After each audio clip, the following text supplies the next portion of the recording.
passed from cancer. Then there's another person that's going through chemo right now. So after being there for 4 days, in February 2000, I went back to California. I kept thinking about my hometown and how, all these good people that had done so much for that community were just dying off, dropping like flies behind cancer, liver and kidney disease. 3 dialysis clinics in the city of Port Arthur. And I was like, well, somebody need to do something. And, I'm living my life right now. I don't think this job is for me. So I started just putting down some notes, and I called my cousin. I said, you guys ever thought about talking to city council? You guys ever thought about trying to find out how these industries are governed? No, there's nothing we can do about it. Those people gonna do what those people do. Okay. So to make a long story short, it bothered me so much, as cliche as this may sound, I really had a dream that was so powerful, it moved me to move back to Port Arthur. I went to Port Arthur just to visit February 2000. By May of 2000, I had packed up, took a sabbatical from my acting career, went to Port Arthur, found me a little bungalow, stayed with my cousin for about 2 weeks, and I got busy. And I decided to start an organization. Didn't know much about a nonprofit, 501c3. What the hell is that? I just know I wanted to organize people. I wanted to do something about this problem. So I came up with the name Community Empowerment Development Association. It wasn't the first name. I had a list of them, but that one kept resonating with me because it kind of tied to the community. So after I got that started and started talking about what was going on in the community and what we can do, and I'm passing out flyers, telling people to meet me at St. John Missionary Baptist Church. We're about to do something about this, man. We're about to get things going. Okay, I'm excited now. I done passed out about 400 flyers. I got my little cousin to pass some out. All right, I'm over at the church. I'm sitting down. I'm waiting for everybody to just pour into the doors. Open the doors. My little cousin came in and she said, Uncle Pop, you ready to get something to eat? I said, no, the people, they not out there? She said, no, when you've been sitting here about an hour past the time, you said they were to be here. And so I sat there kind of feeling defeated and kind of feeling like, wow, don't these people get it? And I'm taking a sabbatical from my world, my dream, coming here trying to help my folks here. Don't they care? So I felt a little disappointed and let down, but one thing I realized is that there was a need for somebody to do something. I did not let that discourage me. And when there was an emission event at the refinery called Motiva in my hometown, I made me some signs. I went out there by myself. And before you know it, one person joined me, another person joined me, and another person joined me. And before I know it, everybody wanted to know, what can I do? I said, well, I'm going to hold a meeting at St. John Missionary Baptist Church. But this time, the difference was they came because they saw somebody put their best foot forward first. It's almost like the sheriff in an old Western movie. Everybody's scared because the bad guy's coming to town, and the sheriff out there by himself. But all of a sudden, they see that sheriff standing up. Now here come everybody with a rake or a shovel or a rock to help him out. And that's how it went down for me, literally. They used to call me that guy, that crazy guy. I remember Primcore Refinery. Oh, that's just Hilton Kelly out there, that nut. He's just making noise. But I was right. I remember the first time I went to the Texas Commission on Environmental Quality complaining. They wouldn't even talk to me and give me the time of day.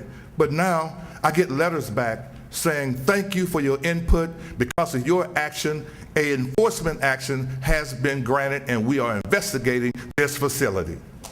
Yes.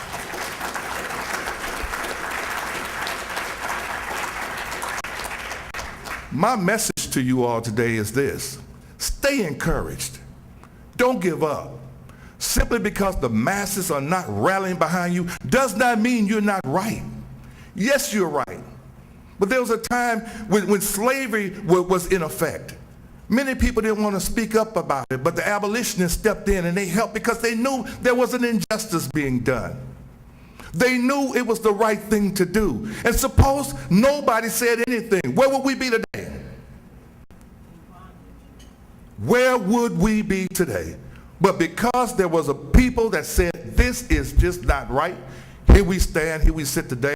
black, white, brown, Indonesian, Mexican, Latino, all together. I want to leave you all with this. I wrote a poem called My Toxic Reality.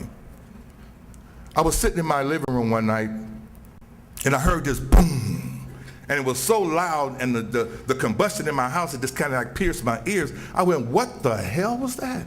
So I opened the windows, and this huge 40-foot flare off of this derrick was just blowing. I mean, you could just hit, it sounded like a jet engine. I lived maybe about 6, 7 blocks from the Motiva refinery. And when that happened, I was so upset and I felt so disempowered to where I had to do something, so I started writing. And this is what came out of this. I love to write. I love to do poetry, spoken word. I love theater. And so my toxic reality goes like this. I see your smoke rising in the air, 2, 3 in the morning when you think no one is there. In the still of the night, my child starts to sneeze. In the still of the night, the other starts to wheeze. Your bright, bright torch, it burns all night. To find my way through the house, I don't even need a light. The roar of your flame I've learned to ignore, even though it's combustion, vibrate my feet up on the floor.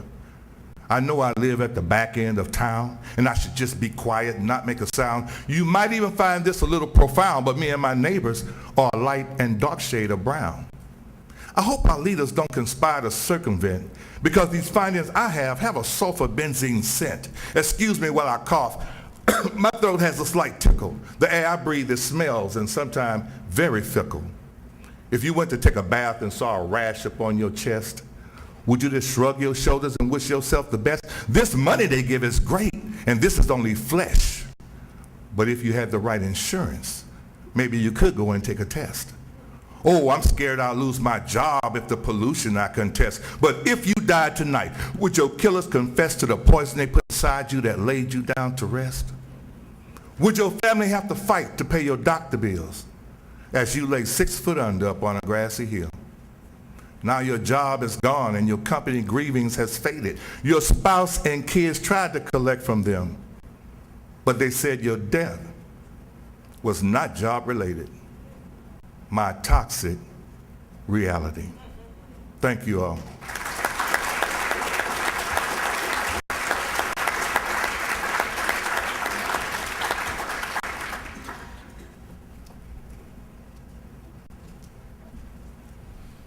Well, I'm expecting miracles to happen today because Hilton spoke for less than the time he was allotted. So anything is possible in this conference today. Thank you, Hilton, for that wonderful, wonderful presentation and that really penetrating poem. Thank you for that. And Matt, thank you for bringing the word from headquarters. Matt is a homeboy, and so, he cares deeply about communities all over the country, but he really cares about the city of Houston and the struggle going on here. And so I think it's just a testament to the power of grassroots mobilization, that somebody who was organizing in Houston 2 years ago is the director of the Office of Environmental Justice at headquarters now. So anything is possible. So thank you, gentlemen. You can go back into the audience.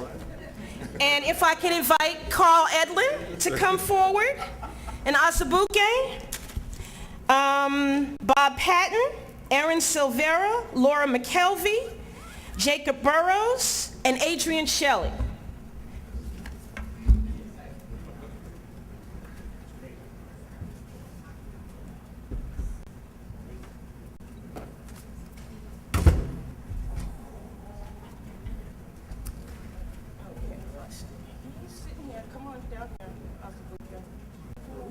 I told you to sit there before, right? Stay there.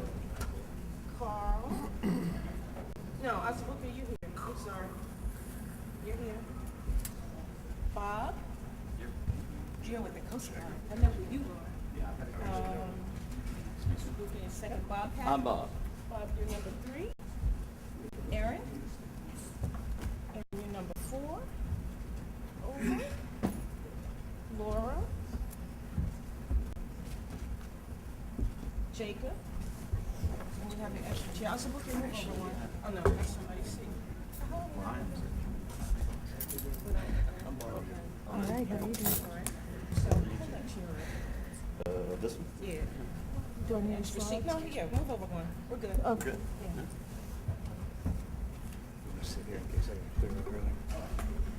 Carla, did you give him a PowerPoint? I did. Okay. Well, it's not a PowerPoint. Okay. It's